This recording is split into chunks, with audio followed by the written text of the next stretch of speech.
많은 번역서들이 이 중세 사회에서 이야기된 유저리를 고리 대금업으로 번역하는데요. 이는 오역입니다.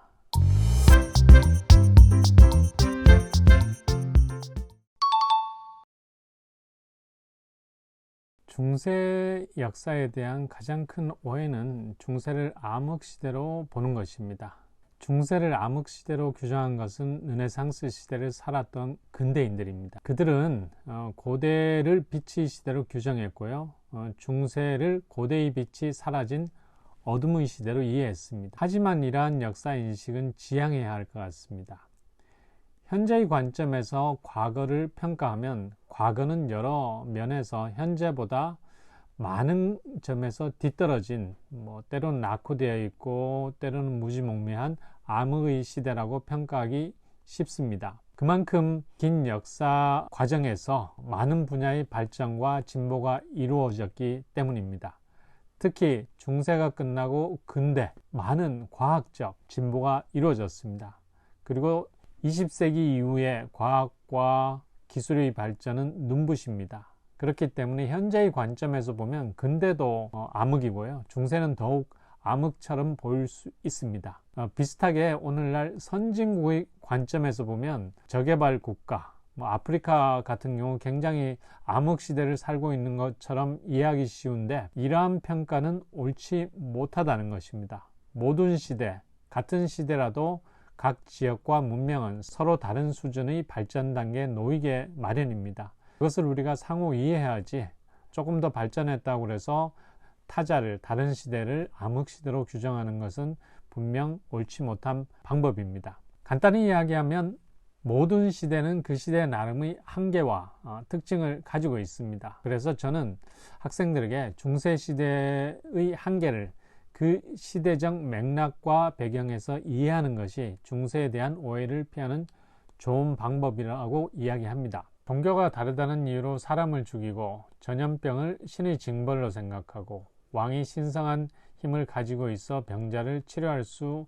있는 기적의 능력을 갖고 있다고 믿었던 중세 유럽인들을 현재적 관점에서 평가하면 간단하게 무지몽매한 광신도일 것입니다. 그런 점에서 중세는 암흑시대로 쉽게 치부할 수 있는데 그렇게 하면 안 된다는 것입니다. 이러한 어떤 낯설고 이상해 보이는 중세인들의 믿음이 어떻게 형성될 수 있었을까? 이것을 탐구하는 게 중세 유럽 역사를 바르게 이해하는 하나의 방법입니다. 낯설고 이해하기 힘든 중세 유럽인들의 사고체계와 행동 양상을 만든 시대적 배경, 환경을 우선적으로 이해할 필요가 있다는 것입니다. 그리고 중세에 대한 오해에 관해서는 여러 면에서 나누어 살펴보는 것이 좋을 것 같습니다. 전문 연구자와 일반 대중 사이에 어떤 간극이 있는 것 같습니다.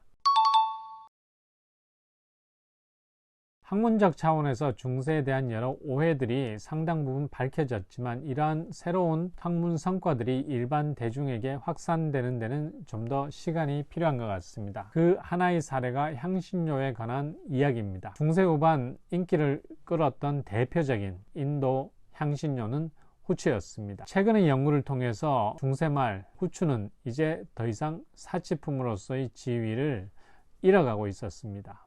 그래서 도시민들도 후추를 소비할 수 있을 정도였죠. 그런데 TV나 대중매체에서는 여전히 중세말 향신료는 황금처럼 비쌌다는 이야기를 계속해서 반복하고 있습니다. 2022년에 한 방송에서 중세말 향신료 가격을 제가 아는 수치보다는 한 50배 정도 부풀려서 이야기하고 있는 것을 들었습니다. 사실 방금 말한 것처럼 학술적인 성과가 일반 대중에게 알려지는 데는 좀 더 시간이 필요하기 때문에 이런 현상이 생긴 것 같습니다. 또 다른 오해 중에 하나는 제가 현재 연구하고 있는 이자에 관한 이야기입니다. 중세 사회에서 유저리, 오늘날의 유저리 하면 영어 단어로 고리 대금업을 뜻합니다. 그래서 많은 번역서들이 이 중세 사회에서 이야기된 유저리를 고리 대금업으로 번역하는데요. 이는 오역입니다.